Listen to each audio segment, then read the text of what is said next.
Complex compounds are a special class of compounds in which the metal atoms or ions are bound to a number of anions or neutral molecules.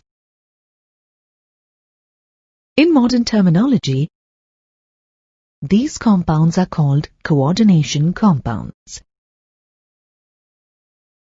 Coordination compounds or complex compounds are a type of addition compounds.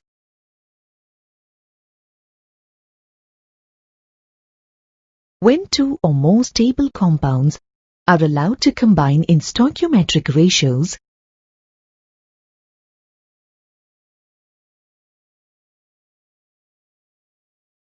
crystalline compounds are formed. These are known as addition or molecular compounds. For example, when saturated solutions of potassium sulfate and aluminium sulfate are mixed and heated till the crystallization point is reached, we get the well-known compound potash alum.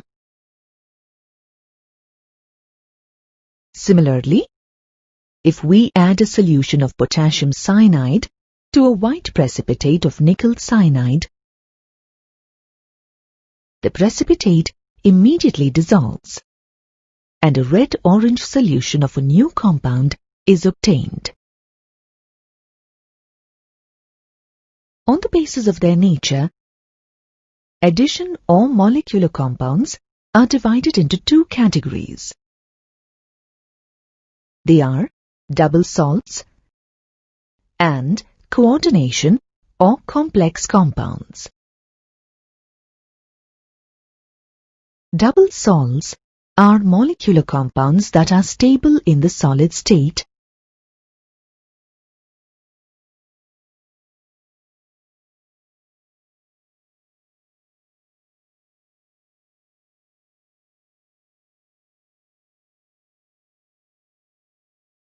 but break down into individual constituents when dissolved in water. Note that the individual properties of the constituents are not lost in these compounds. For example, an aqueous solution of potash alum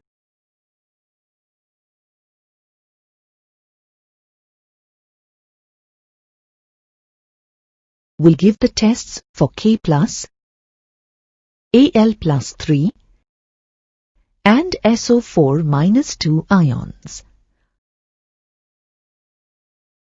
Other common examples of this class include carnallite and Moore's salt.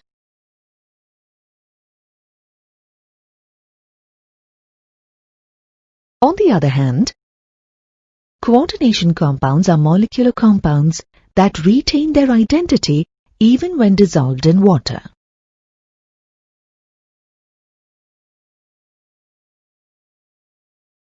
Note that the individual properties of the constituents are lost in these compounds.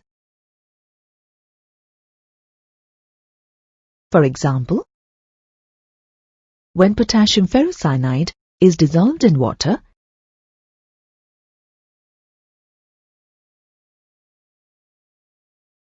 it does not give the usual tests for Fe+2 and Cn- ions, indicating that the ion FeCN6-4 does not dissociate into Fe+2 and Cn- ions.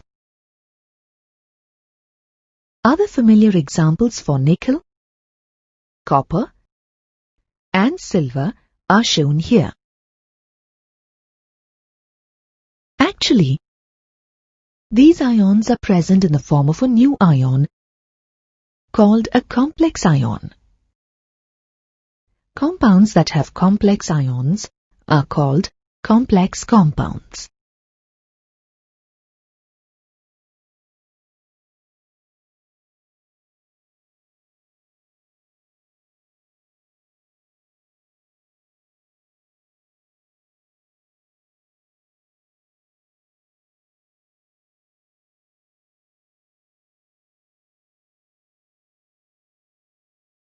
as the central metal ion in the complex ion forms dative or coordinate covalent bonds with the species surrounding it. Complex ions are also known as coordinate ions, and hence the corresponding compounds as coordinate compounds.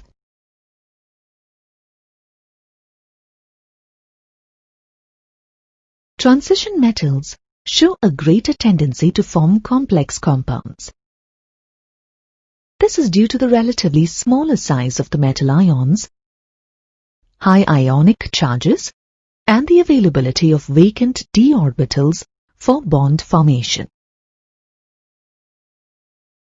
Coordination compounds form the backbone of modern inorganic and bioinorganic chemistry and chemical industry.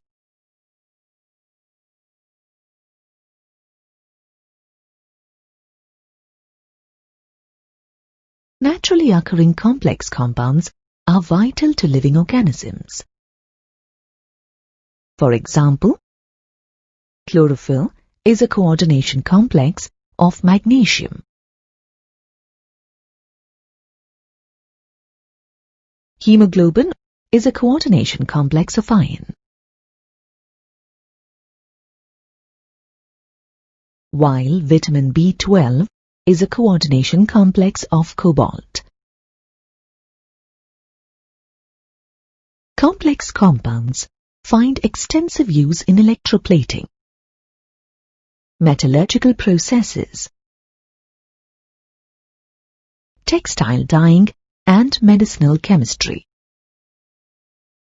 Apart from that, they also find applications as industrial catalysts and analytical reagents.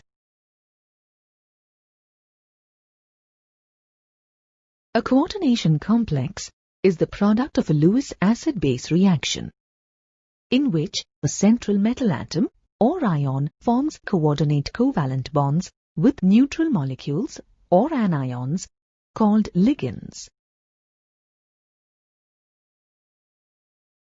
Similar to the terms central metal and ligand, there are some other terms like coordination number, coordination sphere, coordination polyhedron, oxidation number, homoleptic complex, and heteroleptic complex, which are used with reference to coordinate compounds. Hence, you must get familiarized with these terms to understand different aspects of coordination chemistry. So let's go through these terms in detail.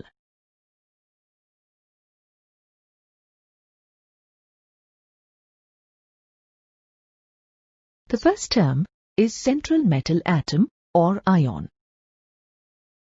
The atom or ion to which one or more neutral molecules or anions are attached in a definite geometrical arrangement around it is called the central atom or ion.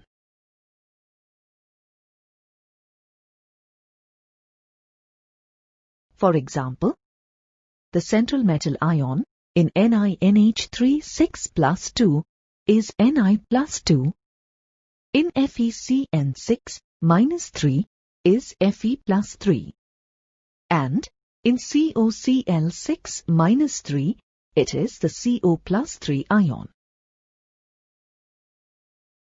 As the central metal atom or ion acts as an electron pair acceptor, it is also referred to as a Lewis acid. Another important term is ligand. A ligand is any atom, ion, or molecule capable of donating a pair of electrons to the central atom. A ligand is also known as a coordination group. As ligands are electron pair donors, they act as Lewis bases. Ligands may be simple ions such as halide ions, small molecules such as water or ammonia, or large molecules such as ethane 1,2-diamine or ethylene diamine tetraacetate ion. The number of atoms in a ligand that bind to the central atom in a complex is referred to as denticity. When a ligand is bound to a metal ion through a single donor atom, as with a chloride ion, a water molecule or an ammonia molecule, the ligand is said to be unidentate. Ligands that contain two donor atoms are known as bidentate or didentate. Common examples of didentate ligands are ethane 1,2-diamine, dimethyl glyoxime, and oxalate ion. As you can see, these ligands have two donor atoms that can simultaneously bind to the central metal atom. Ligands with several donor atoms are called polydentate or multidentate ligands. A classic example of polydentate ligand is the hexadentate ligand, ethylene diamine tetraacetate ion, EDTA. You can see from its structure that it binds to the central metal ion through 2 nitrogen and 4 oxygen atoms. Ligands like ethylene diamine and EDTA, which have lone pairs of electrons on more than one atom, are capable of binding to the central metal atom or ion through more than one coordinate covalent bond. Such ligands are called chelating ligands. Some ligands have two different types of potential donor atoms, but use only one of them to form a coordinate covalent bond with the metal ion. Such ligands are called ambidentate ligands. The NO2- ion is one such ambidentate ligand capable of coordinating to the metal atom or ion through the nitrogen or oxygen atom. Similarly, the SCN- ion can coordinate through the sulfur or nitrogen atom.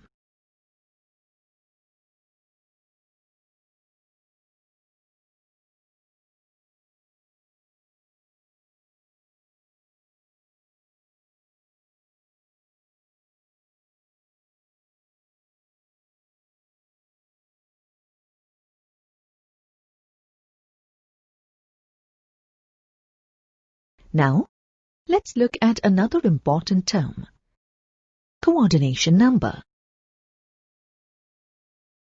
The total number of ligand donor atoms to which the metal is directly bonded is known as the coordination number of that ion.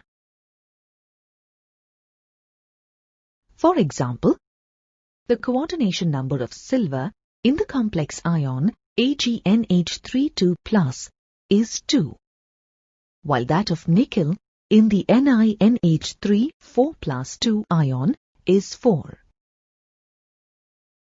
Similarly, the coordination number of copper in CuEn2+2, a complex with a didentate ligand, is 4, while that of cobalt in COC2O4 3-3, another complex with a didentate ligand, is 6. Coordination entity or coordination sphere is a common term we use with reference to complexes. The central metal atom and the ligands attached to it are collectively termed as the coordination sphere or coordination entity.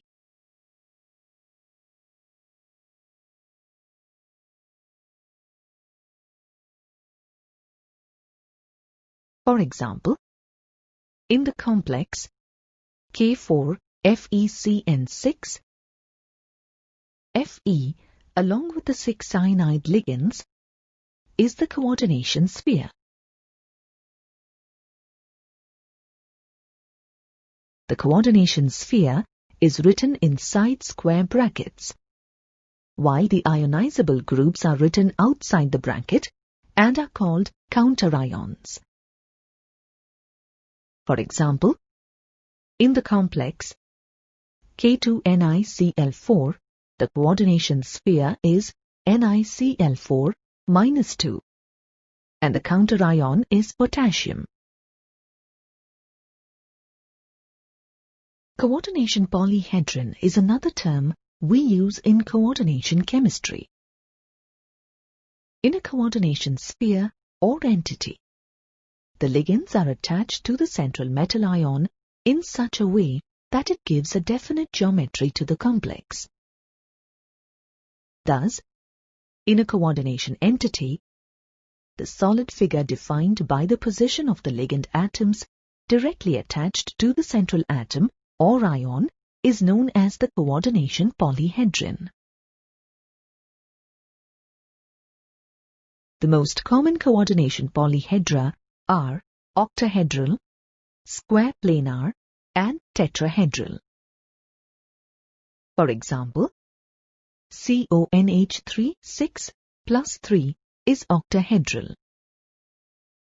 NiCO4 is tetrahedral, while PtCl4 minus 2 is square planar.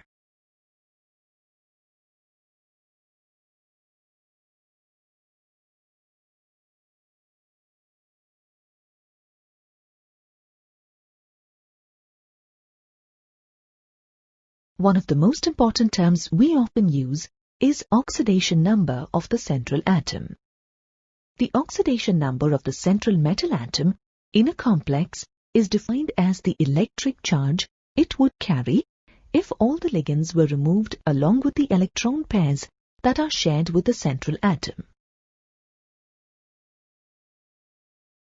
The oxidation number is represented by a Roman numeral in parentheses after the name of the central metal atom. For example, the oxidation number of iron in FeCN6-3 is plus 3, and it is written as Fe3. Let us learn the method to determine the oxidation number of the central metal atom in a complex. Let's take K4FeCN6 as an example. As the complex has 4 monovalent cations outside the coordination sphere, the complex ion carries a charge of minus 4, that is, FeCN6 minus 4. Let's assume the oxidation number of the central metal atom as X.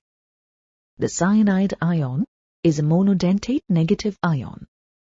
Knowing that the complex carries a charge of minus 4 and has 6 monodentate negative ions, the oxidation number of iron can be determined as X plus 6 multiplied by minus 1, which is equal to minus 4.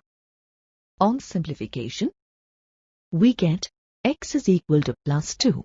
Thus, the oxidation state of iron in the given complex is plus 2.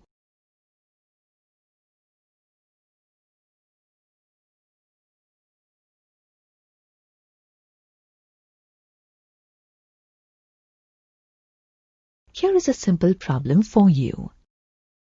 Calculate the oxidation number of the metal atoms in the complexes given here. In the first case, there are 3 cations outside the coordination sphere. Hence, the charge on the complex ion is minus 3. The oxalate ion is a bidentate ligand. Each oxalate ion carries a charge of minus 2. The oxidation number of iron, which is assumed as X, is calculated as X plus 3 multiplied by minus 2, which is equal to minus 3. On simplification, we get X is equal to plus 3. Hence, the oxidation number of iron is plus 3. Similarly, the oxidation number of copper and silver in the other two complexes are calculated as +2 and +1 as shown.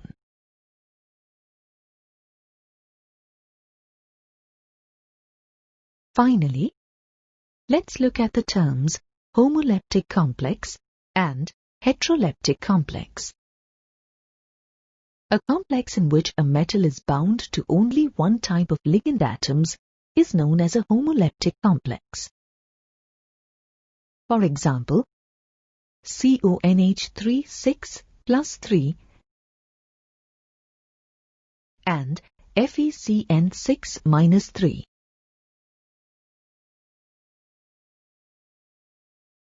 On the other hand, a complex in which a metal is bound to more than one kind of ligand atoms is called a heteroleptic complex. For example, CONH3 4ClBr + 1 and CrNH3 4Cl2 + 1.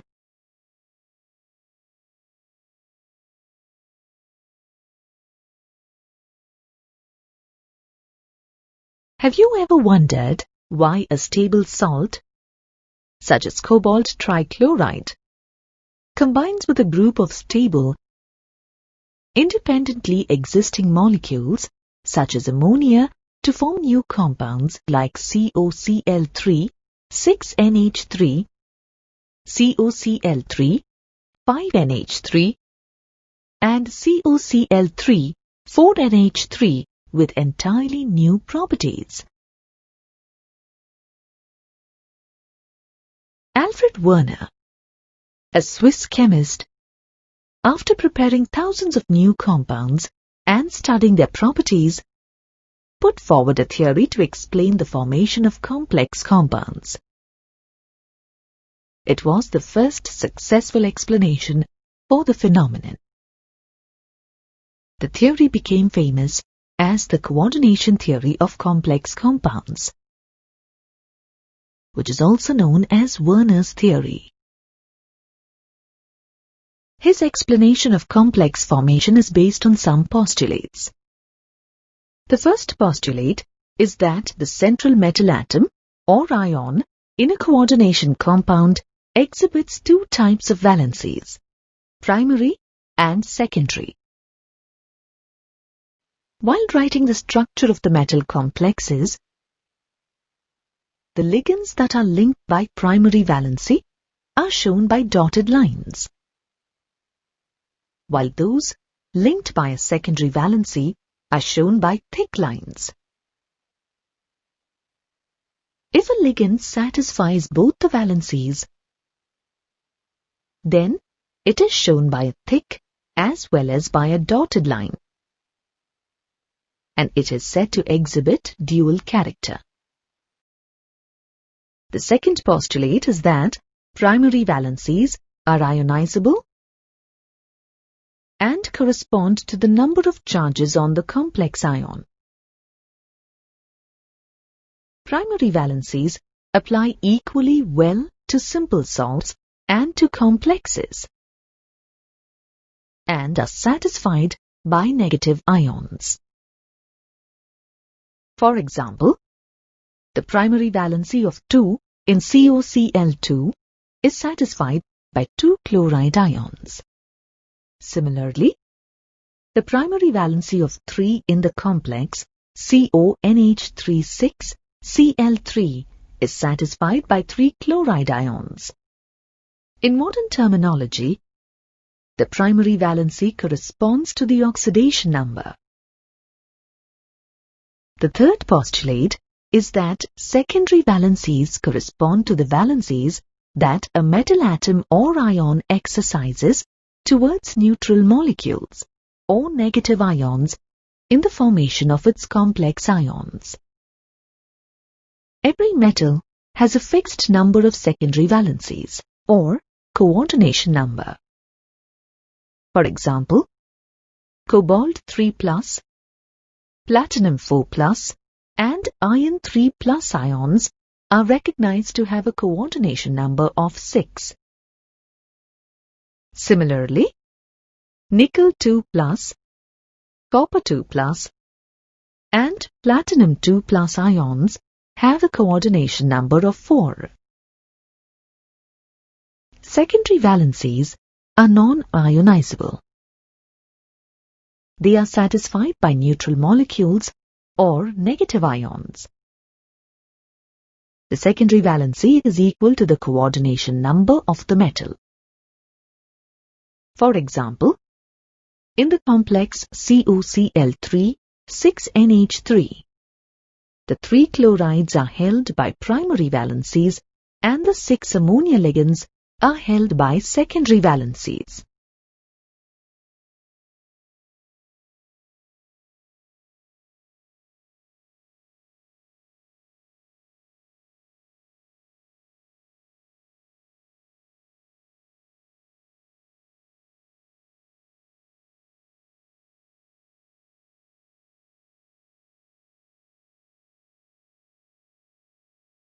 The fourth postulate is that secondary valencies are directional, and so a complex has a particular shape. The number and arrangement of ligands in space determines the stereochemistry of a complex. The most common coordination number in transition metal complexes is 6. And the shape is usually octahedral. The coordination number 4 is also common, and this gives rise to either tetrahedral or square planar complexes. This postulate predicted the existence of isomerism in coordination compounds. To distinguish between the two types of valencies, Werner introduced the concept of using square brackets to enclose the atoms that make up a coordination complex and which are, therefore, not ionized. The postulates of Werner's coordination theory were actually based on experimental evidence rather than theoretical. Werner treated cold solutions of a series of compounds of cobalt 3 chloride with ammonia with an excess of silver nitrate and weighed the silver chloride precipitated. The stoichiometries of the complex silver chloride formed were as shown here.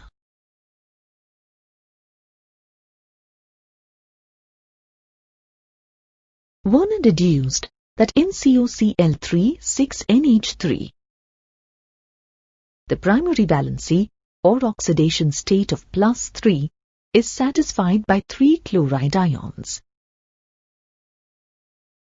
The coordination number of the cobalt 3 plus ion is 6.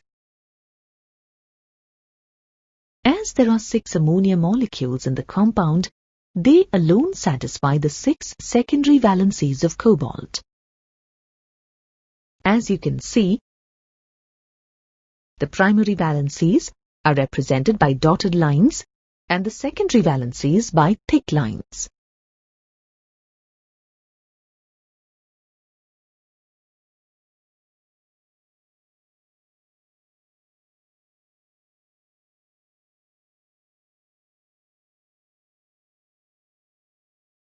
In modern terms, the complex is written as CONH3 6Cl3.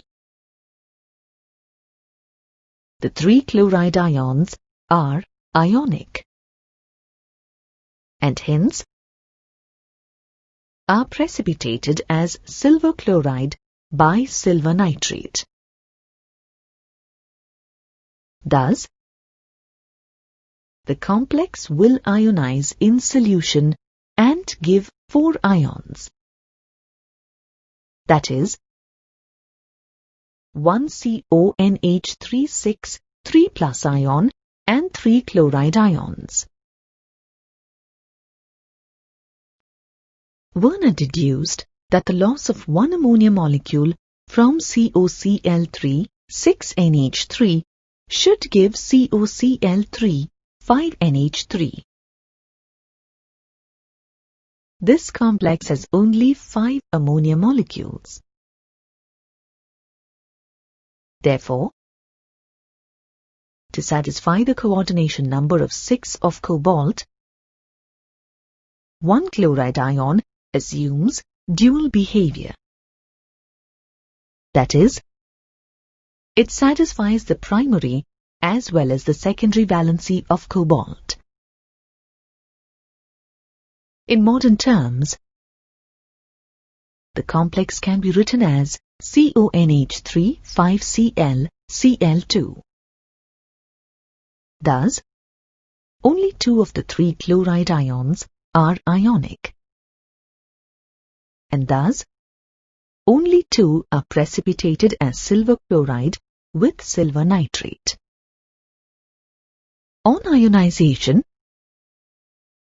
this complex will give 3 ions. One CONH3 5Cl 2 plus ion and 2 chloride ions. As can be seen from its structure, one chloride ion, which is playing a dual role, is shown by a thick as well as a dotted line. Similarly, in COCl3 4NH3, to satisfy the secondary valency of 6, 2 chloride ions assume dual behavior. In modern terms, the complex can be written as CONH3 4Cl2 Cl. Thus, only one chloride ion can be precipitated as silver chloride. This complex, on ionization, gives 2 ions. One of CONH3 4Cl2 plus and the other of chloride ion. The structure of the complex is shown here.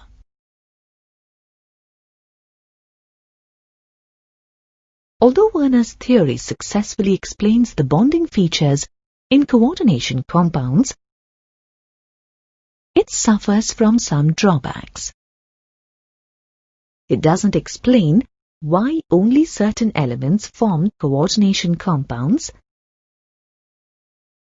It does not explain why the bonds in coordination compounds have directional properties. It does not explain the color and the magnetic and optical properties of complexes.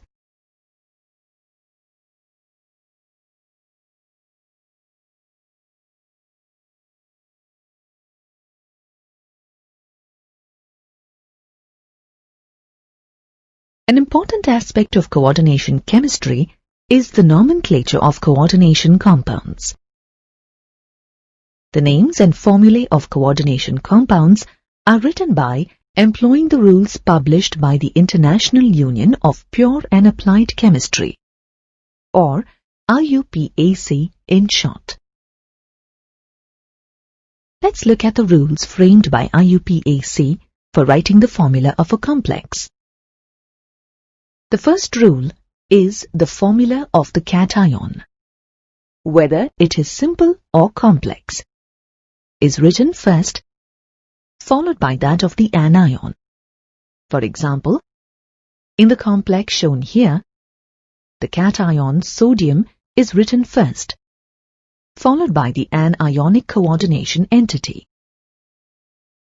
Similarly, in the complex containing a complex cation and a complex anion shown here, the complex cation AgNH32 is written first, followed by the complex anion AgCN2. The second rule is that within the coordination sphere, the symbol of the central atom is written first, followed by the symbols or formulas for the ligands in alphabetical order, irrespective of the charge on them.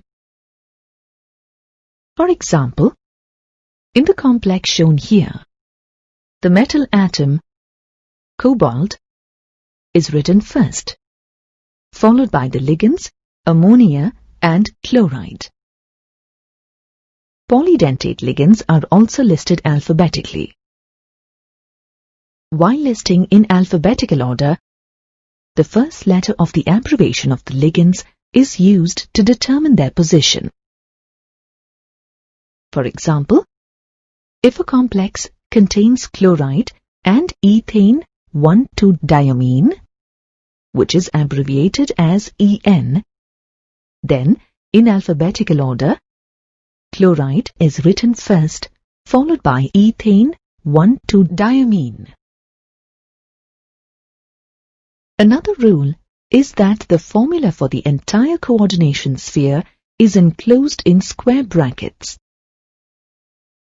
For example, in the complex shown here, the coordination sphere containing the metal atom, copper, with 4 bromine atoms are enclosed in square brackets. The cation, potassium, is written outside the coordination sphere. The formulae for polyatomic ligands and the abbreviations used for the ligands are enclosed in brackets. For example, En, EDTA, PY, etc. are enclosed in brackets. For example, in the complex of cobalt shown here, the coordination entity contains the polyatomic ammonia ligand and the abbreviated ethane 1,2-diamine ligand enclosed in brackets.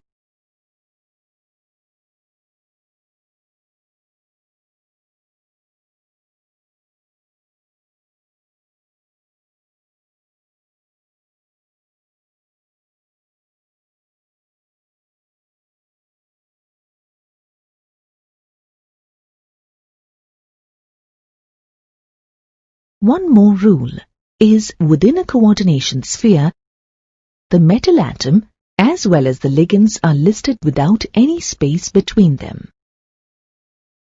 For example, in the complex of cobalt shown here, the ligands, ammonia, water and chloride, are listed without any space between them. Yet another rule is that when the formula for a cationic or anionic coordination sphere is to be written without that of the counter-ion, then the charge, with the number before the sign, is written as a right superscript outside square brackets. For example, the complex ions of cobalt and chromium, with the charge on the respective ions, are shown here. Now let's see the IUPAC recommendations for writing the names of complexes. The first rule is, for coordination compounds that are ionic, that is, the coordination sphere serves either as the cation or the anion of the ionic substance, the cation is named first and separated by a space from the anion.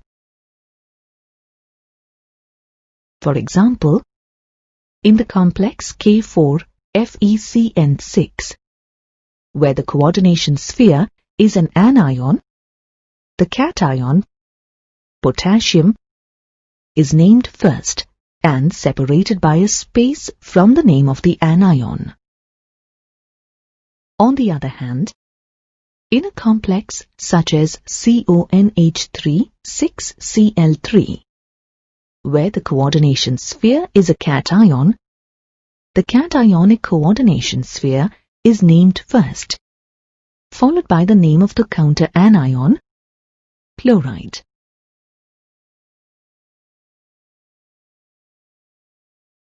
The second rule is, while naming the coordination sphere, ligands are named first, followed by the name of the central metal atom or ion with its oxidation state in Roman numerals in parentheses.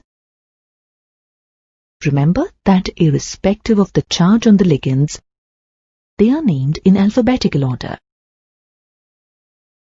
For example, in the complex PT-NH3-2Cl4, the ammonia ligands are named before the chloride ligands according to the alphabetical order, followed by the name of the metal ion with its oxidation number enclosed in brackets. IUPAC has also proposed certain rules for naming ligands. Anionic ligands are given names that end in the letter O. When the name of the free uncoordinated anion ends in ate, the name of the ligand is changed to end in ato, ATO. For example, the anion acetate is named acetato, sulfate as sulfato, thiocyanate as thiocyanato, and carbonate as carbonato. When the name of the free uncoordinated anion ends in ide, IDE, the ligand name is changed to end in ido, IDO. For example, the anion fluoride is named fluorido, chloride as chlorido, bromide as bromido, and iodide as iodido. Similarly, nitride is named nitrido, amide as amido, and azide as azido.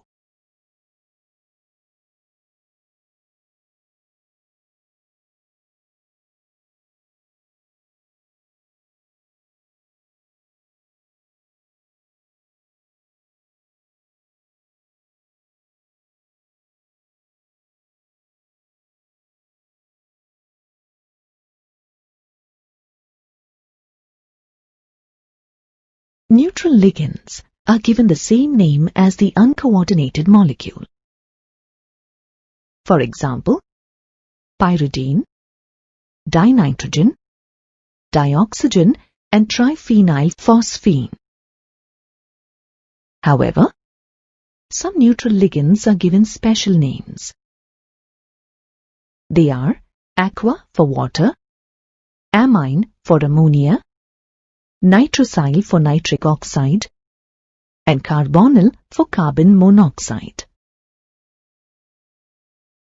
Positive ligands, such as nitronium, hydrazinium, and nitrosodium, are named as such without any change. Another rule says, if several ligands of the same type are attached to the central metal atom, then their number is indicated by the prefixes di, tri, tetra, penta, etc.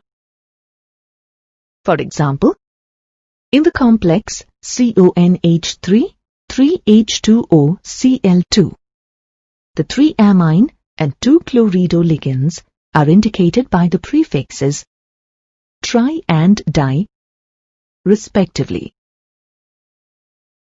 However, if the name of the ligand in question already includes a numerical prefix, then the prefixes like bis, tris, tetrakis, and pentakis are used. For example, the complex RuCl3-PPH33 is named as tris-triphenylphosphine trichlorido ruthenium 3. Here's another rule. When the coordination entity is either neutral or cationic, the usual name of the metal is used. For example, the neutral complex shown here is named triamine trichlorido cobalt 3. Similarly, the cationic complex CrH2O4Cl2Cl is named tetra-aqua-dichloridochromum 3-chloride. Note that, in either case, the usual name of the metal is retained. However, when the coordination entity is an anion, the name of the metal ends with the suffix -ate. For example, the anionic complex NaPtNH3 3Cl3 is named as sodium triamine trichloridoplatinate 2. For some metals such as iron, copper, silver and gold, their Latin names ferrate, cuprate, argentate and aurate are used. For example, the complex K2CuCl4 is named potassium tetrachloridocuprate 2. Similarly, the complex NaAgCN2 is named sodium dicyanoargentate 1.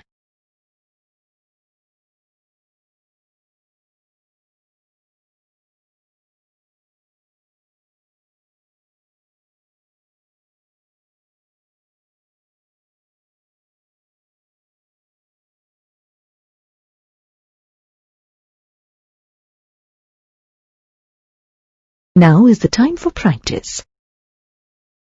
Apply IUPAC rules for writing the formulae in the first question and for writing the IUPAC names for the given complexes in the second question. Question 1. Write the formulae for these coordination compounds. Tetraamine aqua chloridocobalt 3-chloride. Dichlorido bis ethane 1,2-diamine cobalt 3. Tetracarbonyl nickel 0. Question 2. Write the IUPAC names of these coordination compounds. Let's write the formula for the first complex. The coordination sphere is the cationic part in this complex. For writing the coordination entity, the symbol of the metal is written first, followed by the symbol or formula for the ligands. Hence, the coordination sphere is written as CO followed by NH3 and H2O ligands in brackets, followed by Cl. The next task is to balance the charge on the cation with the charge on the anion. Since amine and aqua ligands are neutral, and there is only one chloride ligand inside the coordination sphere, the charge on the complex ion is +2. Hence, two anions can neutralize the charge on the cation. Thus, the formula for the given compound is CONH3 4H2O Cl2. Similarly, the formulae for the other two complexes are written as shown here. Coming to the second question. The first complex is a cationic complex and has two chloride ligands and two ethane 1,2-diamine ligands. The oxidation number of cobalt, as calculated here, is +3. Following the alphabetical order in naming the complex, chlorido-ligands are named first, followed by ethane 1,2-diamine. The number of chloride and ethane 1,2-diamine ligands is indicated by the prefixes di and bis respectively.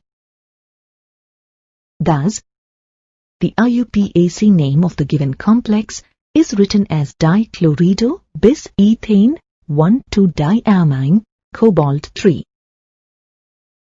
Similarly, The IUPAC names of the other complexes are written as shown here.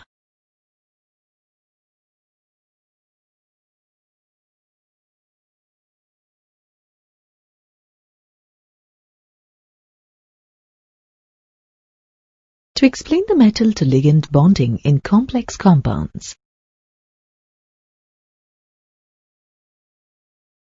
Different theories, such as the valence bond theory, crystal field theory, ligand field theory, and molecular orbital theory were proposed.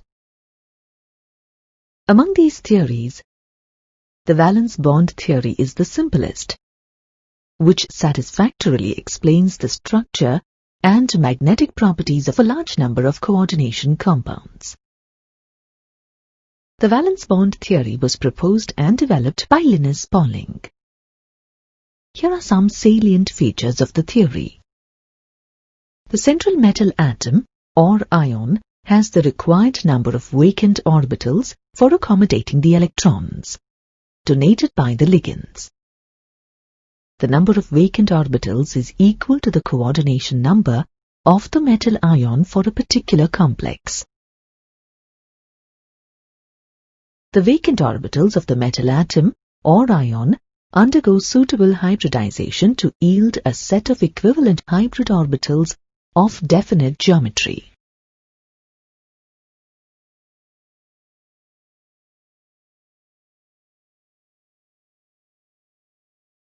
The geometry of the complex can be predicted based on the coordination number and the hybridization of the metal atom or ion. As you can see from the table, when the coordination number is 4, the metal atom or ion may undergo either sp3 or dsp2 hybridization, and the complex may assume either tetrahedral or square planar geometry. When the coordination number is 5, the metal ion undergoes sp3 dehybridization, and the complex has trigonal bipyramidal geometry. When the coordination number is 6, the metal ion may undergo either sp3d2 or d2sp3 hybridization. In either case, the complex has octahedral geometry.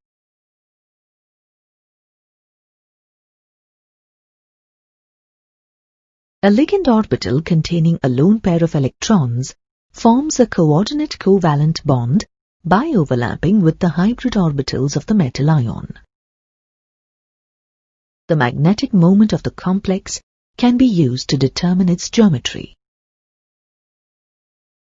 Note that the magnetic moment of coordination compounds can be measured by magnetic susceptibility experiments using a Gauss balance.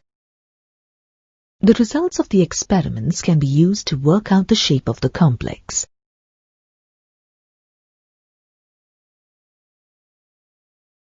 In the formation of a complex, if the metal utilizes its inner d orbitals, then such a complex is called an inner orbital complex or low spin or spin paired complex.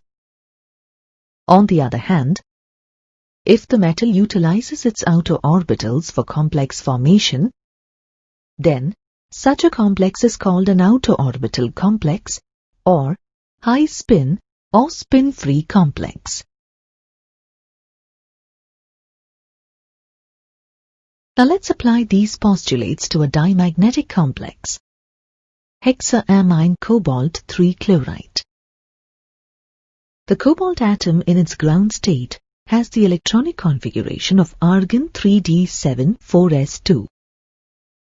In the given complex, the cobalt is in +3 oxidation state. Thus, the cobalt +3 ion will have the configuration of 3d6,4s0. A glance at the configuration indicates that the complex is paramagnetic due to the presence of 4 unpaired electrons. Magnetic studies, on the other hand, have revealed that the given complex is dimagnetic in nature. This is possible only when the 4 unpaired electrons in the 3d orbital get paired up contrary to the Hund's rule. As a result of electron pairing, 2 vacant 3d orbitals are made available for hybridization. Thus, 2 3d, 1 4s and the 3 4p orbitals hybridize together to give a set of 6 equivalent d2sp3 hybrid orbitals. The 6 pairs of electrons donated by the 6 ammonia ligands occupy the 6 hybrid orbitals. You can see that there are no unpaired electrons left in the metal ion. Thus, the complex is dimagnetic and has octahedral geometry. As you can see, the metal ion has utilized its inner 3d orbitals for the formation of the complex. Hence, this complex can be called an inner orbital or low spin or spin-paired complex. Similarly, in the case of complex ions such as hexaamine manganese 3 or hexacyanoferrate 2, pairing takes place contrary to Hund's rule, resulting in the formation of dimagnetic inner orbital complexes with d2sp3 hybridization. Now let us examine a paramagnetic complex, sodium hexafluorido cobaltate 3. In this complex also, cobalt is in +3 oxidation state. Magnetic studies indicate the paramagnetic nature of the complex. This is possible only when the outer 4s, 4p and 4d orbitals undergo hybridization.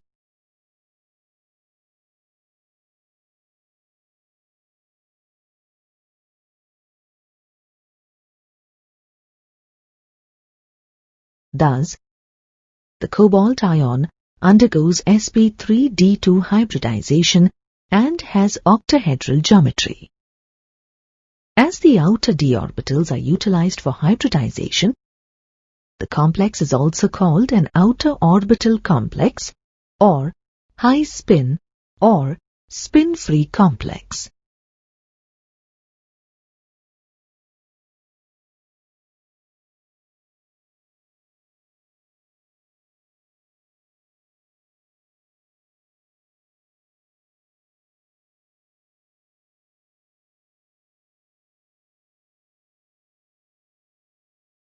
Similarly, in the complex ions, hexachlorido manganate 3 and hexafluorido ferrate 3, the outer 4s, 4p and 4d orbitals get involved in the hybridization to form outer orbital paramagnetic complexes with 4 and 5 unpaired electrons respectively. However, note that in the case of octahedral complexes formed by metal ions, such as titanium 3+, vanadium 3+, and chromium 3+, which have 1, 2, and 3 unpaired electrons, the magnetic behavior of these free metal ions and their coordination entities is similar. As you can see, in these ions, there are 2 vacant d orbitals available for octahedral hybridization with 4s and 4p orbitals. Thus, these octahedral complexes are always paramagnetic in nature. Now let's study complexes with the coordination number 4. You know that when the coordination number is 4, the complex may either have tetrahedral geometry or square planar geometry.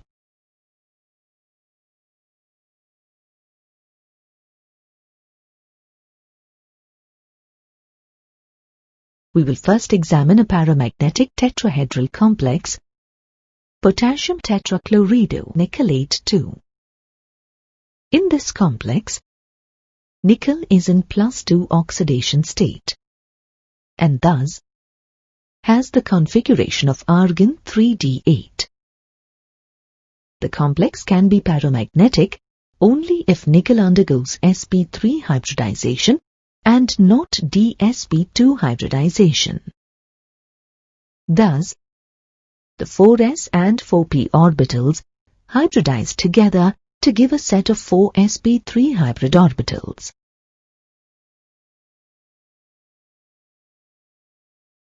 The 4 electron pairs donated by the 4 ligands are accommodated in the hybrid orbitals.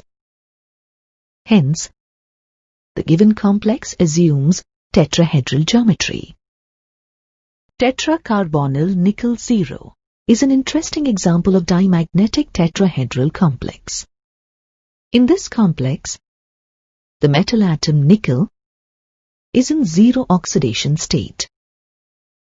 Experimental studies suggest this complex to be dimagnetic in nature.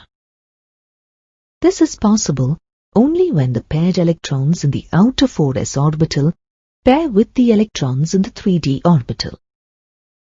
Thus, the metal atom undergoes sp3 hybridization to result in 4 sp3 hybrid orbitals.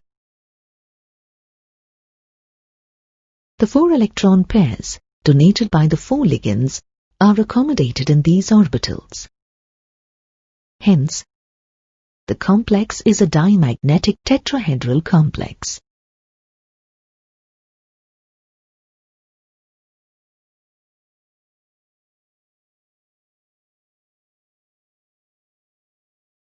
Now, let us examine a dimagnetic square planar complex, tetracyanonickelate 2. In this complex, nickel is in +2 oxidation state and has the electronic configuration of argon 3d8. Magnetic studies suggest this to be a dimagnetic complex. This is possible only when the 2 unpaired electrons in the 3d orbital get paired up. Thus, the vacant 3d, 4s, and 2 of the 3 4p orbitals hybridize to form a set of 4 dsp2 hybrid orbitals. The 4 electron pairs donated by the 4 ligands are accommodated in these orbitals. The complex so formed has square planar geometry.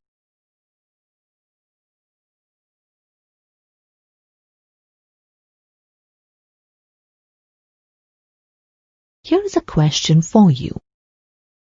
What is the geometry of the complex if the spin-only magnetic moment of potassium tetrabromido manganate 2 is 5.9 Bohr magnetons? The coordination number of the Mn+2 ion in the given complex is 4. Hence, it may either undergo sp3 or dsp2 hybridization, and may have either tetrahedral or square planar geometry.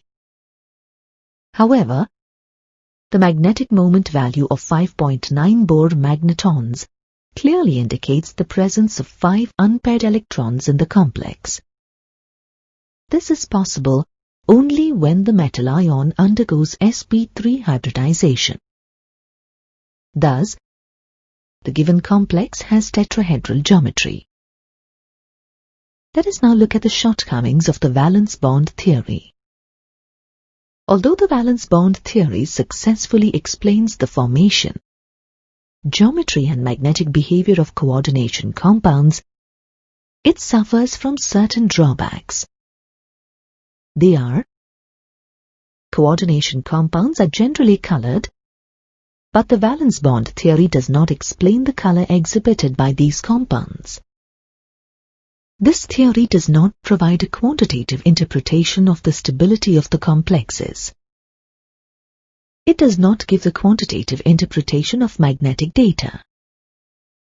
It fails to predict the exact geometry of complexes with coordination number 4.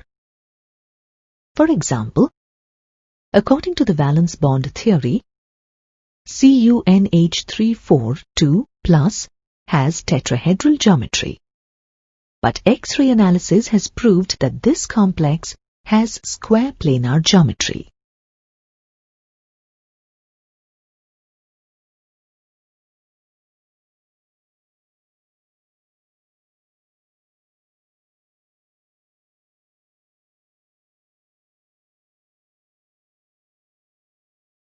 The crystal field theory was proposed by Hans Bethe and Van Vleck. This theory gives a much more satisfactory explanation for the bonding and the properties of complexes than the valence bond theory. The crystal field theory is based on certain assumptions. The interaction between the metal ion and the ligand is purely electrostatic. That is, the metal-ligand bonds are 100% ionic in nature. Negative ligands are treated as point charges, and neutral ligands are treated as dipoles. Thus, the bonding in the complex may be an ion-ion interaction or an ion-dipole interaction.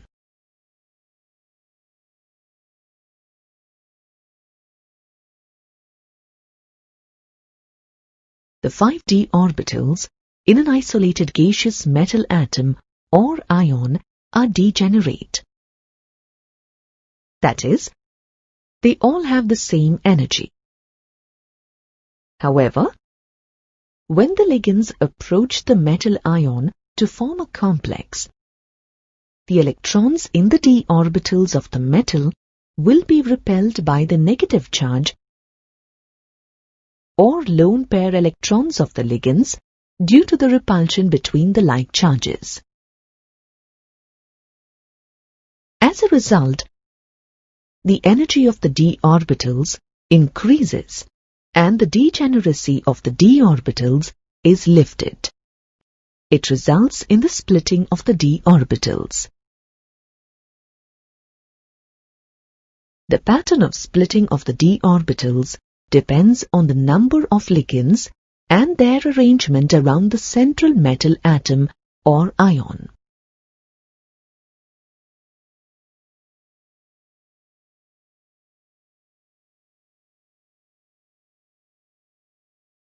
Let's look at the application of the crystal field theory to octahedral complexes. In octahedral complexes, the metal ion is at the center of the octahedron, and the 6 ligands lie at the 6 corners of the octahedron along the 3 axes X, Y, and Z as shown here. The approach of the ligands towards the central metal ion is considered a 2-step process.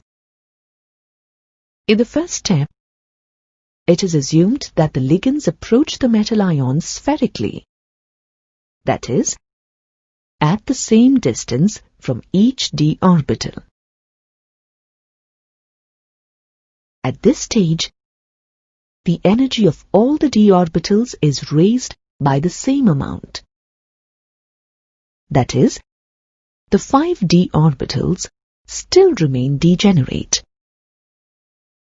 The average value of the energy of the d orbitals at this stage is taken as 0, and this is called the barycenter. However, out of the 5 d orbitals, 2, that is, the dx square minus y square and dz square orbitals, which are collectively known as the EG set of orbitals, are oriented along the axes towards the direction of the ligands. Thus, the EG set of orbitals will experience more repulsion than the remaining 3 d orbitals, that is, the dxy, dxz, and dyz orbitals. which lie in between the axes. These 3 d orbitals are collectively known as the T2g set of orbitals. Consequently, the energy of the Eg set of orbitals increases, while that of the T2g set decreases relative to the average energy in the spherical crystal field. Thus, under the influence of the ligands, the degeneracy of the 5 d orbitals of the metal ion is lost, and they are split into 2 groups of different energies. This effect is known as crystal field splitting.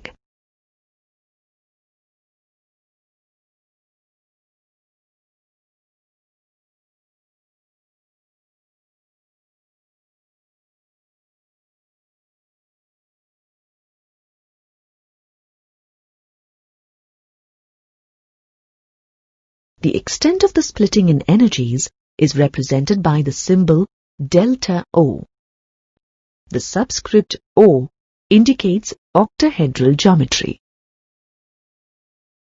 Due to this splitting, the energy of the 2 Eg orbitals will increase by 3/5 of delta O, while that of the 3 T2g orbitals will decrease by 2/5 of delta O.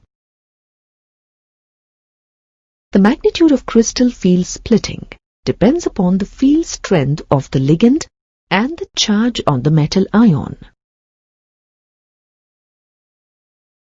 Ligands that cause only a small degree of crystal field splitting are termed weak field ligands, while ligands that cause a large splitting are called strong field ligands. In general, the common ligands can be arranged in ascending order of field strength as shown here. The order remains practically constant for different metals, and this series is called the spectrochemical series.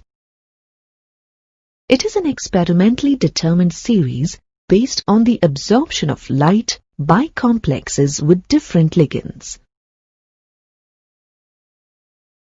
Now, let's assign electrons in the d orbitals of the metal ion with d4 configuration in the octahedral coordination entities. Obviously, the first, second, and third electrons occupy the low-energy T2g orbitals in accordance with Hund's rule.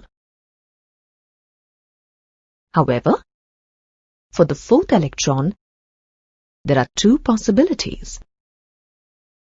The first possibility is that it may enter a T2g orbital and pair up with an existing electron there.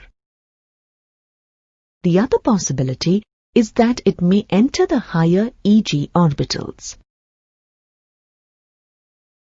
The exact path followed by the electron depends on the relative magnitude of the crystal field splitting, delta O, and the energy required for the electron pairing in a single orbital, that is, pairing energy P.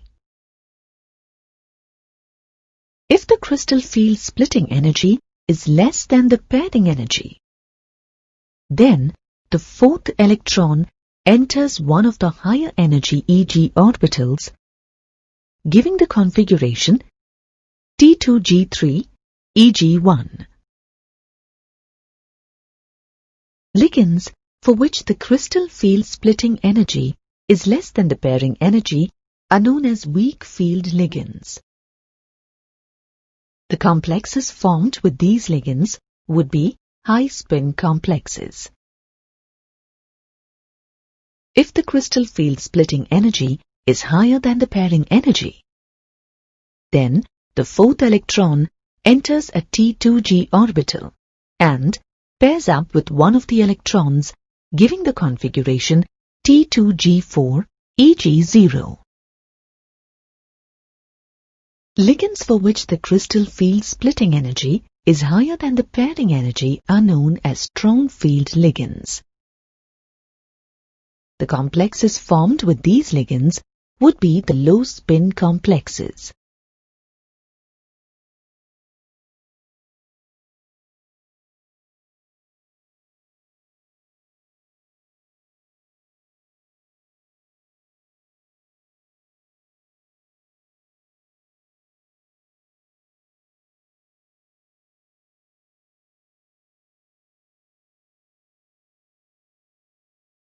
Now, let's look at the crystal field splitting in tetrahedral complexes.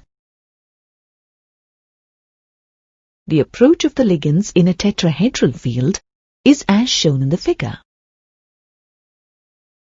You can observe from the figure that the ligands interact more with the T2G orbitals than the EG orbitals lying between the axes.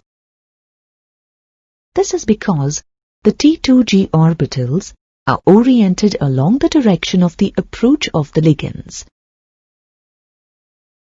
Thus, in tetrahedral splitting, the T2G orbitals are of higher energy, and the two EG orbitals are of lower energy.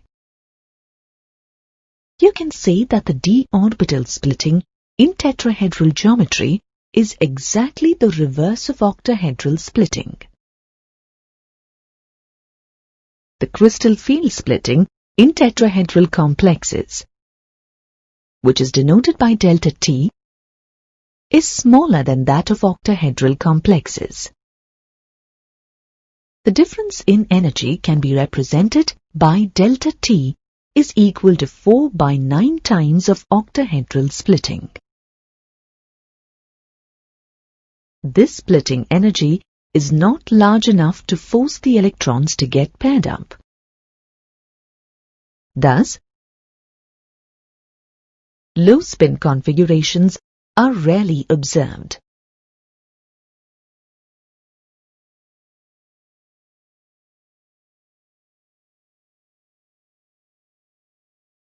Transition metal atoms or ions with one or more unpaired electrons and their complexes exhibit color both in their solid and solution states. Let us see how a substance gets its color. When white light passes through a substance, it absorbs some of the wavelengths. The light transmitted by the substances is deprived of the wavelengths that have been absorbed. If absorption occurs in the visible region of the spectrum, then the transmitted light has a color complementary to the color of the light absorbed. Complementary color is the color generated from the wavelength left after the absorption. For example, for hexa-acure titanium 3+, the maximum absorption occurs at 498 nanometer, which corresponds to the blue-green portion of light. The transmitted light is devoid of the blue-green portion, and hence the complex appears purple. The relationship between the absorbed and transmitted wavelengths can be readily understood from the table here. The origin of the color of coordination compounds can be readily explained in terms of the crystal field theory. As you have studied in the previous module, when a ligand approaches the metal ion containing unpaired electrons, the 5 degenerate d orbitals separate into two distinct energy levels, namely T2G and EG. When light of sufficient energy is incident on the metal ion, the electron in the low-energy T2G orbital absorbs energy and gets promoted to the higher EG set of orbitals. White light minus the absorbed color becomes the color of the complex. Thus, the color of coordination compounds arises from the electron transition between the split d orbital energy levels.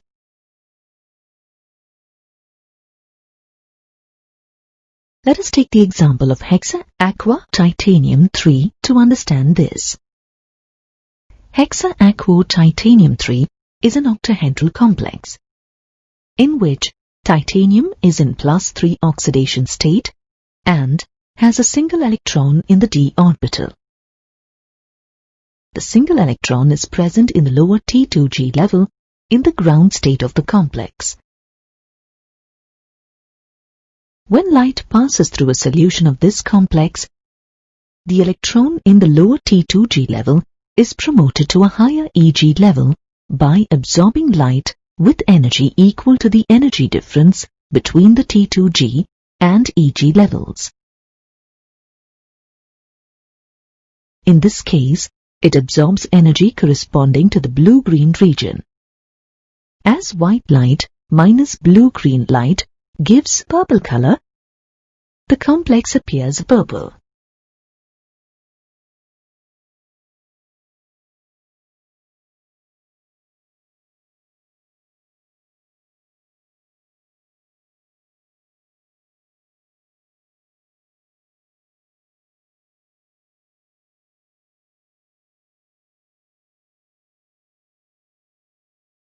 The color of gemstones like ruby and emerald is also due to the d to d transition of electrons within the d orbitals of the transition metal ion. Ruby is a pink to blood red colored gemstone. It is aluminium oxide in which a small fraction of Al3+ ions are replaced by chromium 3+ ions. The red color of a ruby is mainly due to the presence of chromium 3 ions. We may view these chromium 3 ions as octahedral chromium 3 complexes incorporated into the alumina lattice. This crystallographic arrangement affects each chromium 3+ ion, resulting in the d to d transition of electrons after the absorption of the yellow-green portion of light. As white light minus yellow-green gives red color, a ruby looks red. Emerald is a green variety of the mineral beryl. The green color of emerald is due to the presence of chromium 3+ ions. The chromium 3+ ions occupy the octahedral sites in beryl. Due to this arrangement, it absorbs the yellow-red portion of light and, in turn, transmits the complementary color green. Hence, an emerald appears green. It is important to note that in the absence of a ligand, crystal field splitting does not occur. As a result, the substance remains colorless.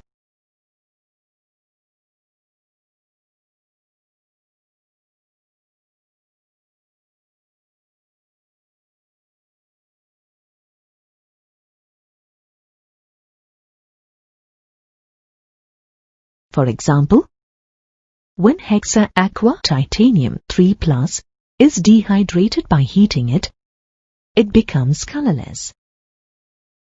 Similarly, hydrated copper sulfate is blue, while anhydrous copper sulfate is colorless.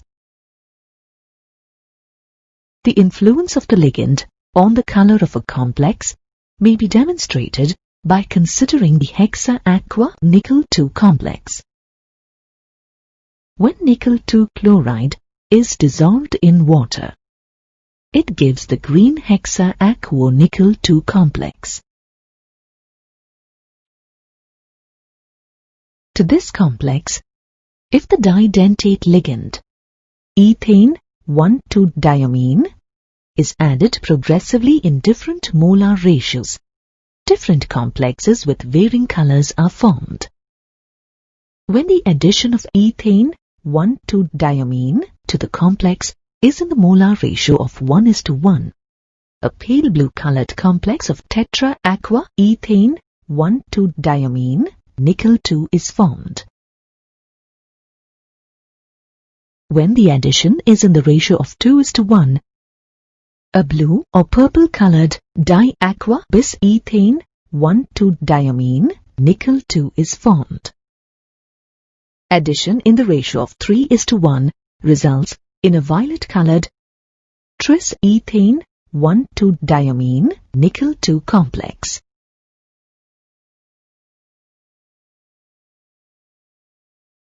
Now let us see the drawbacks of the crystal field theory.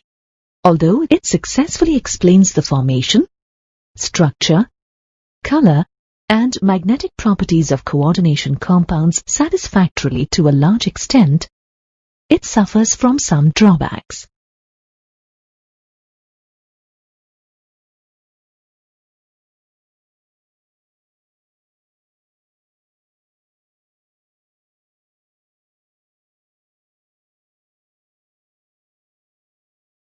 If the assumption that anionic ligands are point charges is correct, then anionic ligands should act as strong ligands, and hence should exert the greater splitting effect.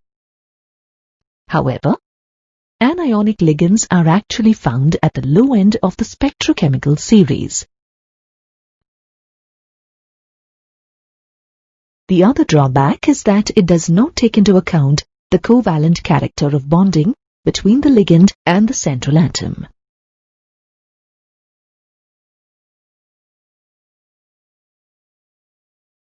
Two or more compounds with the same chemical formula but different structural arrangements are called isomers. The phenomenon is known as isomerism. Isomers differ in one or more physical or chemical properties because of the difference in the arrangement of the atoms. Isomerism in coordination compounds may be broadly divided into two types: structural isomerism and stereoisomerism. Structural isomerism arises due to the presence of different kinds of bonds between the metal and the ligands.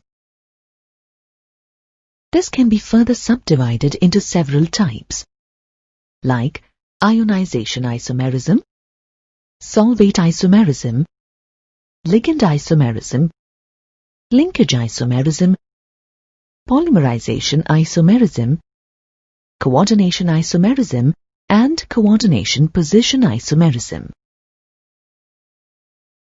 Of these, we will discuss only ionization isomerism, solvate isomerism, linkage isomerism, and coordination isomerism in this module. Let us first discuss ionization isomerism. Compounds that have the same stoichiometric composition but yield different ions in a solution are called ionization isomers. This type of isomerism is due to the exchange of groups between the complex ion and the ions outside it. The composition can be determined by a precipitation reaction.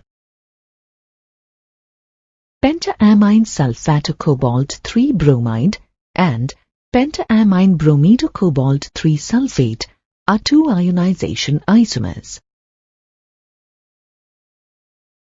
The first isomer gives a white precipitate of barium sulfate with barium chloride solution, thus confirming the presence of free sulfate ions.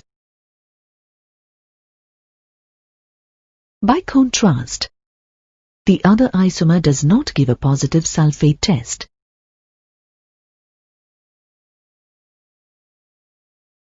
It does give a pale yellow precipitate of silver bromide with silver nitrate, confirming the presence of free bromide ions. Other examples of ionization isomers are tetraamine dichloridoplatinum 4 bromide and tetraamine dibromidoplatinum 4 chloride.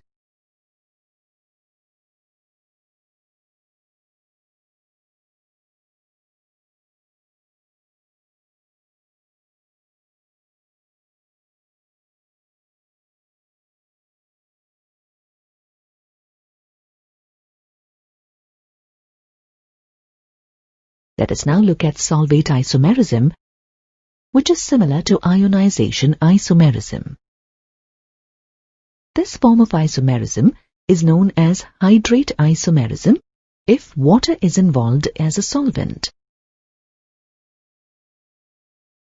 Compounds that have the same composition but differ by whether or not solvent molecules are present as ligands in the coordination sphere or are merely present as free solvent molecules outside the coordination sphere are known as solvate isomers. 3 isomers of chromium chloride hexahydrate CrCl3 6H2O are known. From conductivity measurements and quantitative precipitation of the ionized chlorine, they have been identified as the violet-colored hexa-aquochromium 3 chloride, the green-colored penta-aquochloridochromium 3 chloride hydrate, and the dark green-colored tetra-aquo-dichloridochromium 3 chloride dihydrate. These isomers have different chemical properties. On reacting with silver nitrate to test for Cl ions, we would find 3, 2, and 1 chloride ions in the solution respectively. The other type of structural isomerism is linkage isomerism. Linkage isomerism arises when a ligand can bind to a metal ion through any one of 2 or more different donor atoms. Thus, this type of isomerism is seen in the coordination compounds that have ambidentate ligands. For example, in the ambidentate nitrite ion, either nitrogen or oxygen atoms could act as the electron pair donors. Thus, there is a possibility of isomerism. 2 different complexes, each containing nitrite ions, have been prepared. For example, red pentaamine nitritocobalt 3 chloride, in which the nitrite ligand is bound through oxygen, and yellow pentaamine nitrocobalt 3 chloride, in which the nitrite ligand is bound through nitrogen to the metal ion. Similarly, the thiocyanate ligand, SCN, may bind to the metal through sulfur to give complexes of the type MsCN, or through nitrogen to give MnCS type of complexes.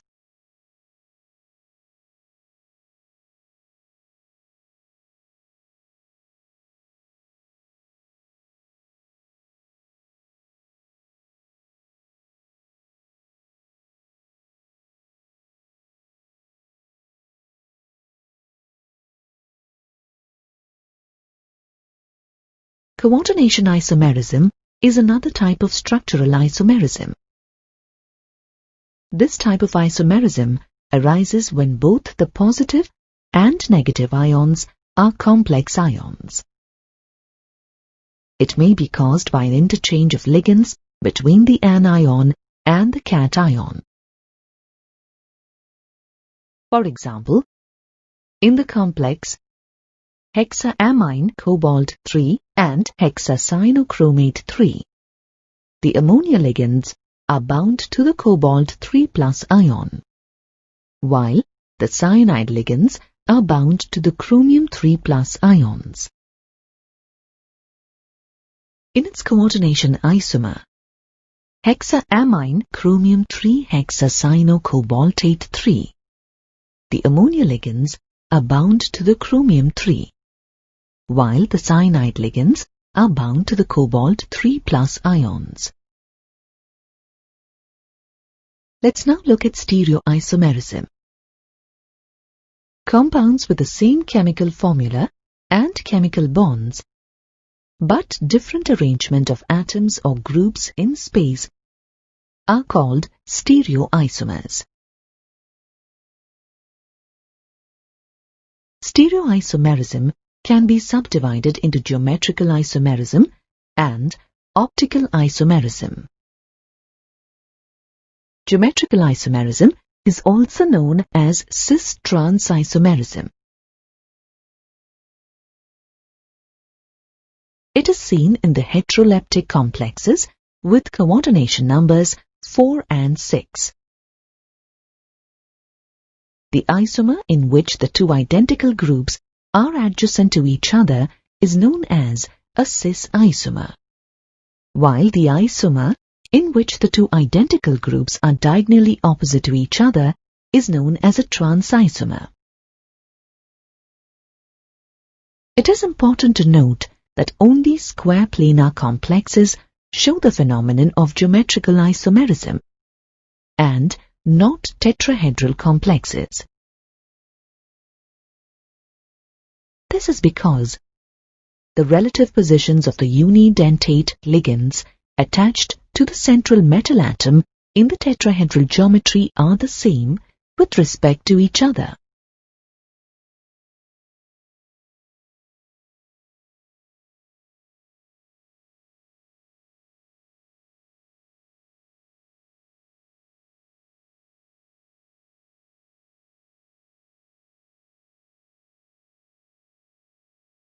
In square planar complexes, compounds with the general formula Ma4 and Ma3b do not show geometrical isomerism.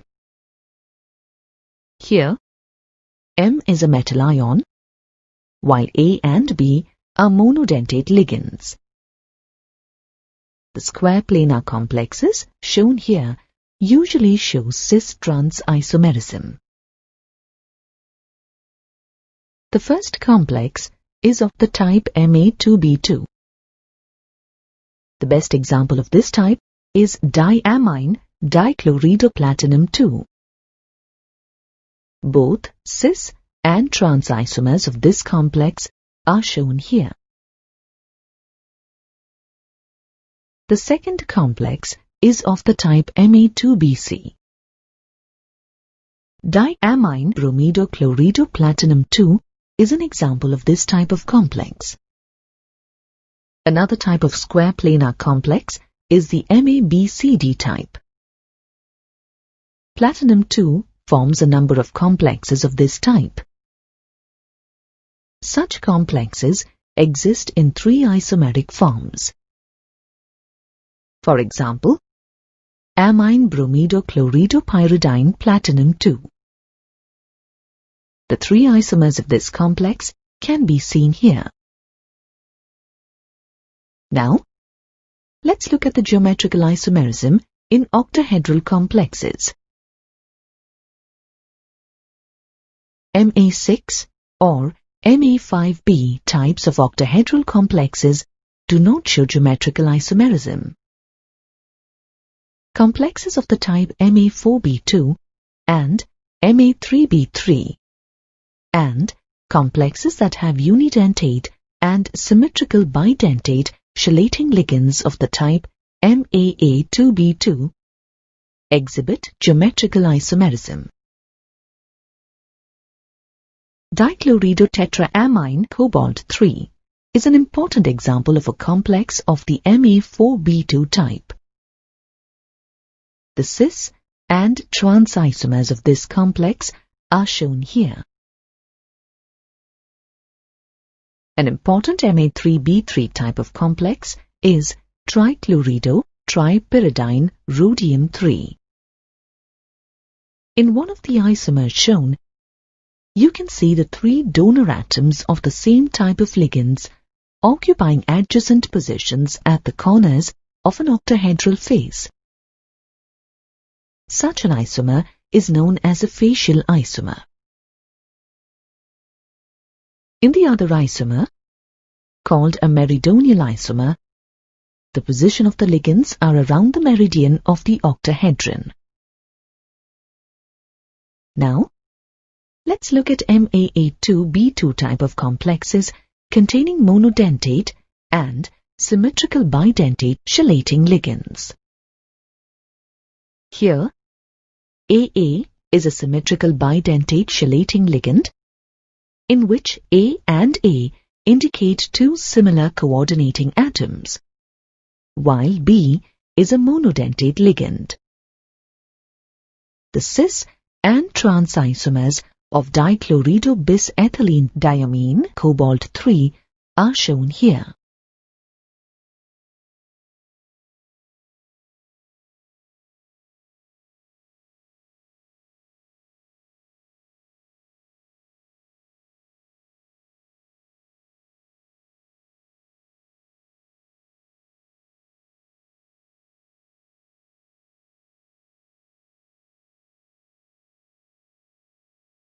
Let's examine optical isomerism, which is the other type of stereoisomerism. When the solutions of certain coordination compounds are placed in the path of plane polarized light, they rotate its plane through a certain angle that may be either to the left or to the right. This property of a complex of rotating the plane of a polarized light is called its optical activity. A complex that possesses this property is said to be optically active. Complexes that rotate the plane of polarized light towards right are said to be dextro-rotatory or D-form, while complexes that rotated towards the left are called levorotatory or L-form. The D and L forms are mirror images and cannot be superimposed on each other. Such molecules or ions that cannot be superimposed are called chiral. Since these forms are related to each other as mirror images, they are commonly called enantiomers.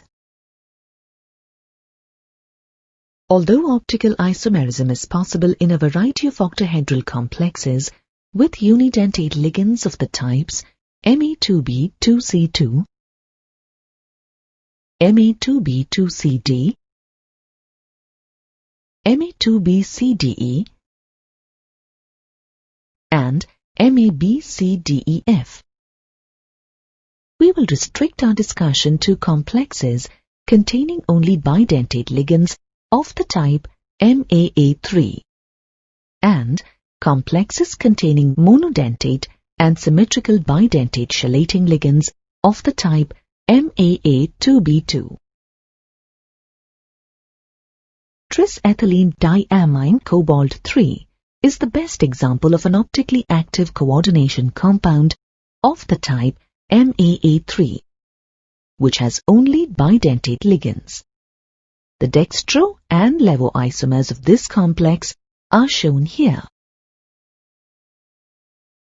Dichlorido bis ethylene diamine platinum-4 is an example of an optically active coordination compound of the type MAA2B2 containing both monodentate and symmetrical bidentate ligands.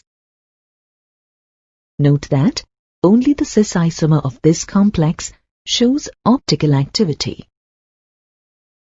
Its trans isomer shown here is optically inactive because its mirror image can be superimposed on itself.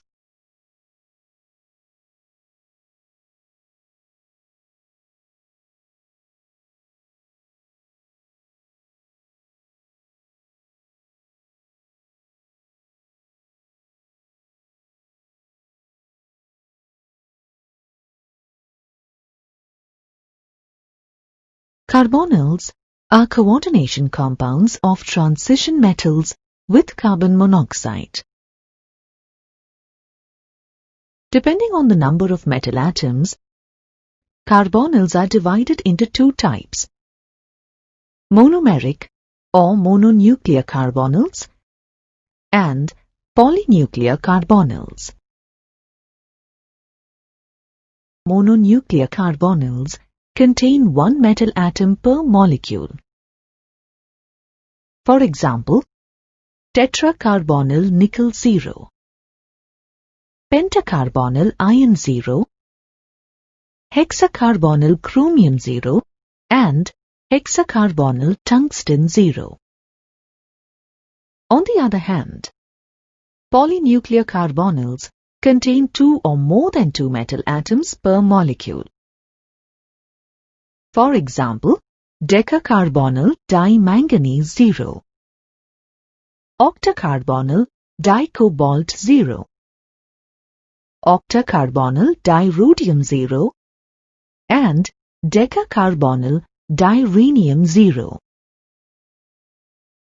It is important to note that in carbonyls, the electrons that form the chemical bond between the metal and the carbon of carbon monoxide are supplied solely by the molecules of CO.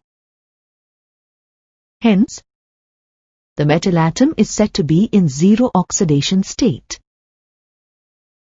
In a metal carbonyl, the metal-carbon bond has sigma as well as pi character. A sigma bond between a metal and a carbon is formed by the donation of a lone pair of electrons on the carbon of the CO molecule to a vacant orbital of the metal. A second bond is formed by back bonding. This bond is a metal-to-carbon pi bond formed by the sideways overlap of a full dxy orbital of the metal, with the empty antibonding pi star 2py orbital of the carbon of the CO molecule. This bonding creates a synergic effect that strengthens the bond between the CO molecule and the metal. The total bonding is, thus, M double bond C double bond O. Carbonyls have simple and well-defined structures. For example, tetracarbonyl nickel 0 is a tetrahedral molecule. Pentacarbonyl iron 0 is trigonal bipyramidal. And hexacarbonyl chromium 0 is octahedral. Decacarbonyl dimanganese 0 is made up of two square pyramidal units joined by an Mn-Mn bond. The molecule, octacarbonyl dicobalt 0, consists of two trigonal bipyramids with one edge in common.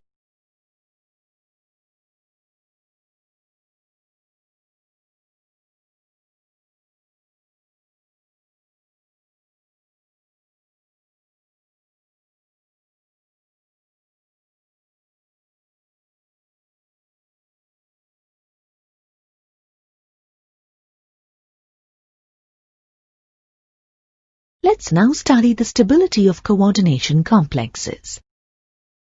The stability of a complex in a solution refers to the degree of association between the metal ion and the ligands involved in the state of equilibrium.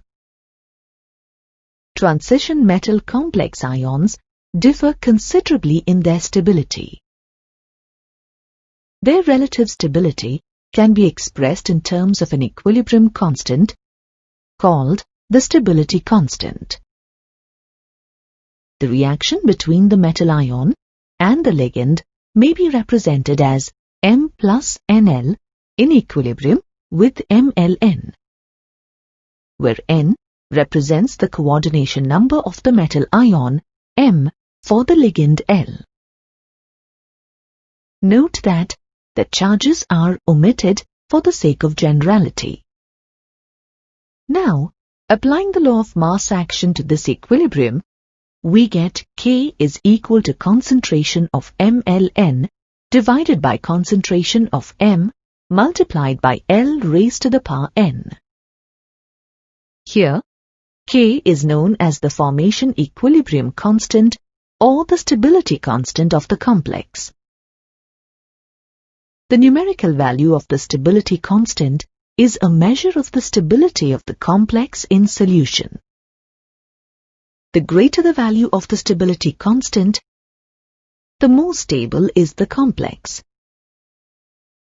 The reciprocal of the formation constant is known as the instability constant or the dissociation constant. It is important to note that as free metal ions rarely exist in a solution, complex formation reactions are usually studied in solutions.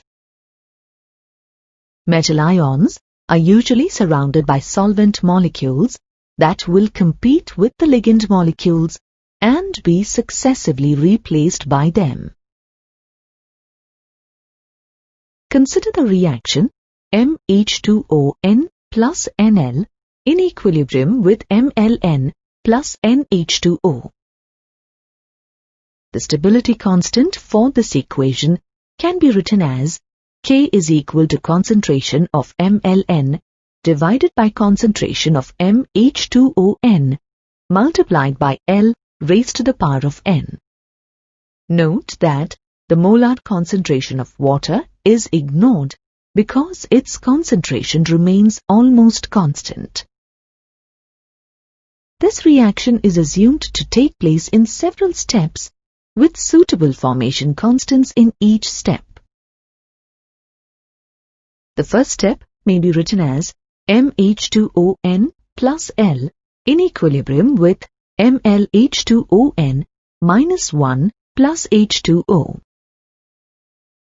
Stability constant K1 for this step is equal to concentration of MlH2ON minus 1 divided by concentration of MH2ON multiplied by concentration of L. The second step may be written as MlH2ON minus 1 plus L in equilibrium with Ml2H2ON minus 2 plus H2O. Stability constant K2 for this step is equal to concentration of Ml2H2ON minus 2 divided by concentration of MlH2ON minus 1 multiplied by concentration of L. Similarly, for the nth step, the reaction can be written as mLn minus 1 H2O plus L in equilibrium with mLn plus H2O. The stability constant for this step can be written as Kn is equal to concentration of mLn divided by concentration of mLn minus 1 H2O multiplied by concentration of L. Here, the stability constants K1, K2 and Kn are referred to as stepwise stability constants.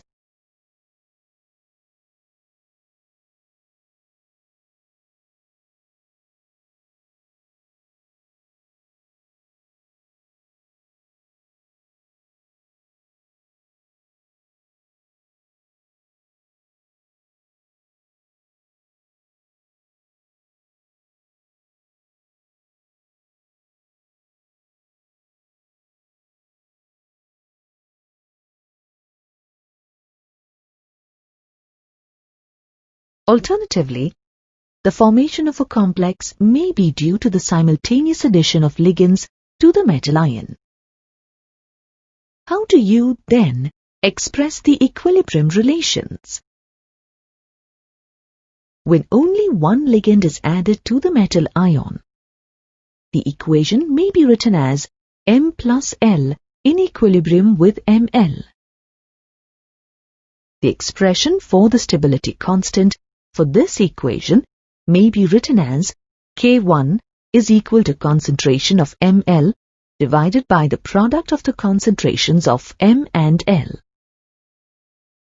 If two ligands are added to the metal ion, then the expression may be written as M plus 2L in equilibrium with Ml2. The stability constant for this reaction, K2, is equal to concentration of Ml2 divided by concentration of M multiplied by concentration of L raised to the power of 2. Similarly, if N ligands are added to the metal ion, then the equation may be written as M plus NL in equilibrium with MLN. And the stability constant for this reaction, Kn, is equal to concentration of MLN divided by concentration of M multiplied by concentration of L raised to the power of N. The stability constants K1, K2, and Kn are known as overall stability constants or overall formation constants. The stepwise and overall stability constants are, therefore, related as beta n is equal to the product of K1, K2, K3, and so on up to Kn. Stability constants tend to be very large numbers. To simplify the numbers, a log scale is often used. Thus, the relation between the stepwise stability constants and the overall stability constant can be written in log scale as log beta n is equal to log K1 plus log K2 plus and so on up to log Kn. Consider the formation of the complex tetraamine copper 2 to understand this better. The addition of ammonia ligand to cupric ion may be considered the first step. The stability constant for this step may be written as K1 is equal to concentration of CuNH3 2 plus divided by the product of the concentrations of Cu2 plus and NH3. The experimentally determined value of the stability constant for this step is 1.78 multiplied by 10 raised to the power of 4. When quoted in log scale, its value is 4.25.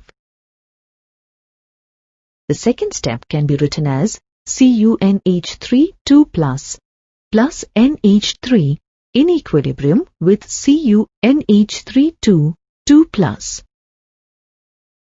The stability constant for this step may be written as concentration of CuNH3 2 plus divided by the product of the concentrations of CuNH3 2 plus and NH3.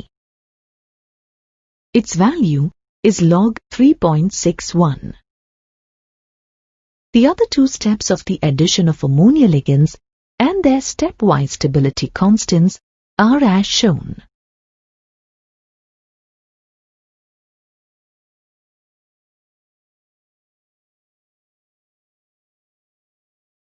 The overall stability constant is simply the equilibrium constant for the complete reaction. Cu2 plus 4NH3 in equilibrium with CuNH3 2 plus. It is given by the expression beta 4 is equal to concentration of CuNH3 2 plus divided by concentration of Cu2 plus multiplied by concentration of NH3 raised to the power of 4. Its value is 1.20 multiplied by 10 raised to the power of 13. In terms of log scale, it is equal to 13.28. Thus, it can be seen that the sum of the logs of the stepwise stability constants is equal to the log of the overall stability constant.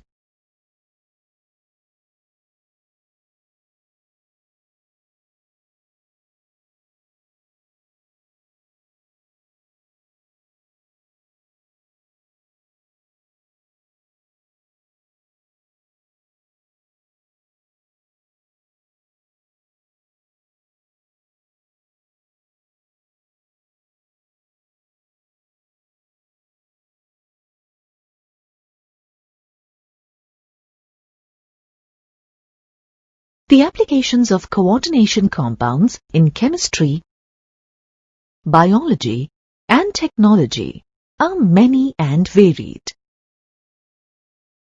They play a vital role in analytical chemistry, metallurgy, biological systems, industry, and medicine. Let us see how.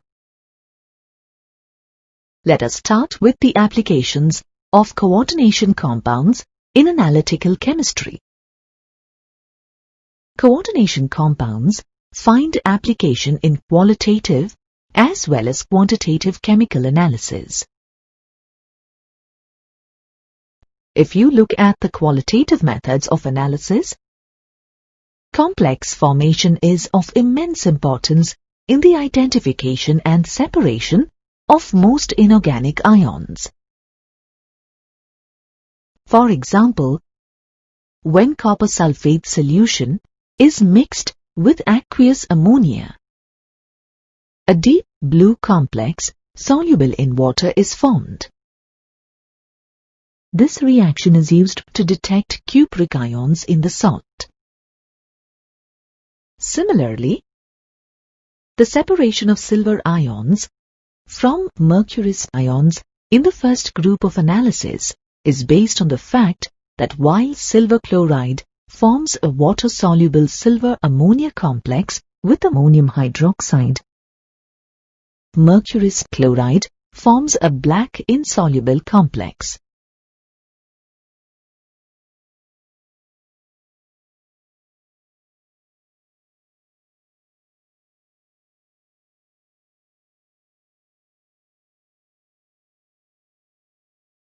There are numerous reactions in quantitative analysis where complexes are formed. For example, the formation of a scarlet red complex with dimethyl glycoxime is the basis for the detection and estimation of nickel 2+ ions.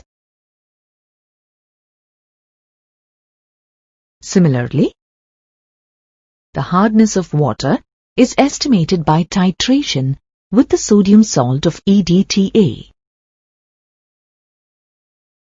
During titration, the calcium and magnesium ions in hard water form the stable complexes calcium EDTA and magnesium EDTA.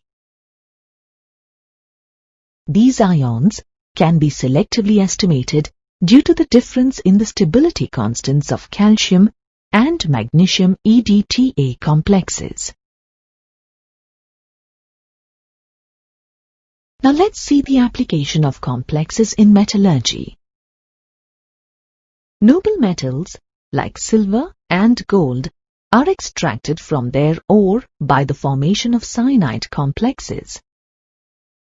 Dicyano-argentate 1 and dicyano-orate 1. The metals are displaced from the complex in the solution by zinc. Cyanide complexes also find application in electroplating. For example, in the electroplating of silver, large amounts of silver are held as a complex potassium dicyanoargentate 1. This provides very little but all the silver necessary for electroplating. Thus, the articles electroplated with silver or gold are much smoother than those electroplated from a solution of simple metal ions. Metals can be purified by the formation and subsequent decomposition of their coordination compounds. For example, nickel can be purified by its reaction with carbon monoxide to form the volatile complex tetracarbonyl nickel 0, which is decomposed thermally to yield pure nickel. Naturally occurring coordination compounds are vital to living organisms. Metal complexes play a variety of important roles in biological systems.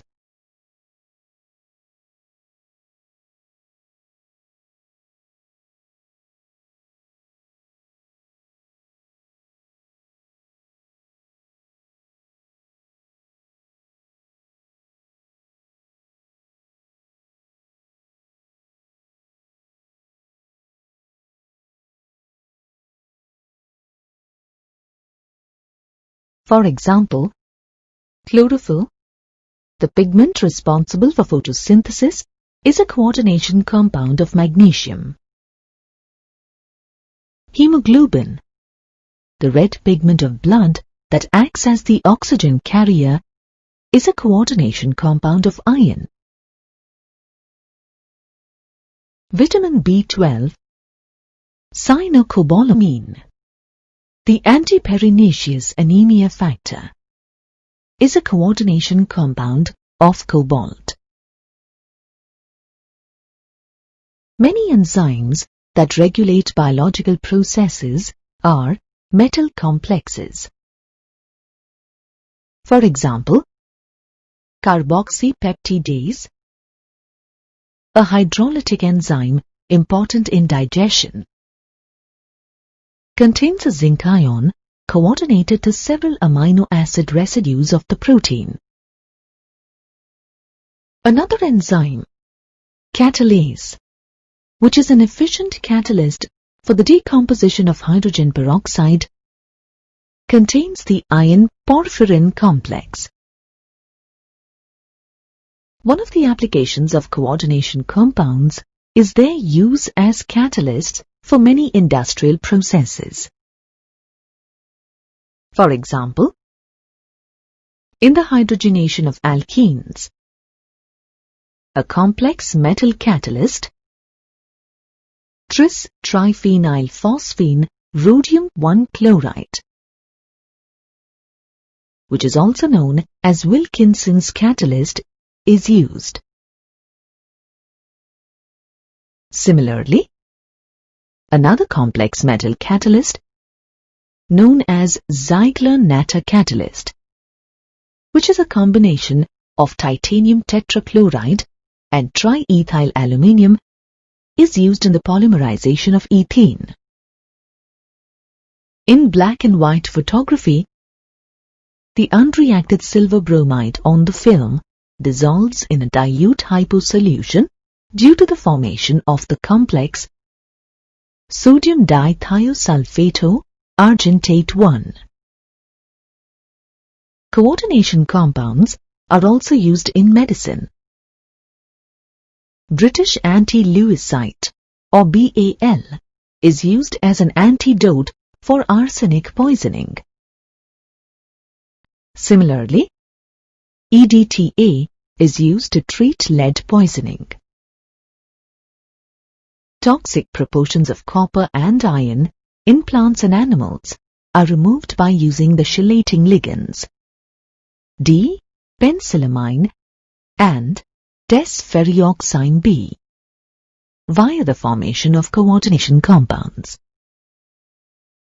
Some coordination compounds of platinum are effective in inhibiting the growth of tumors.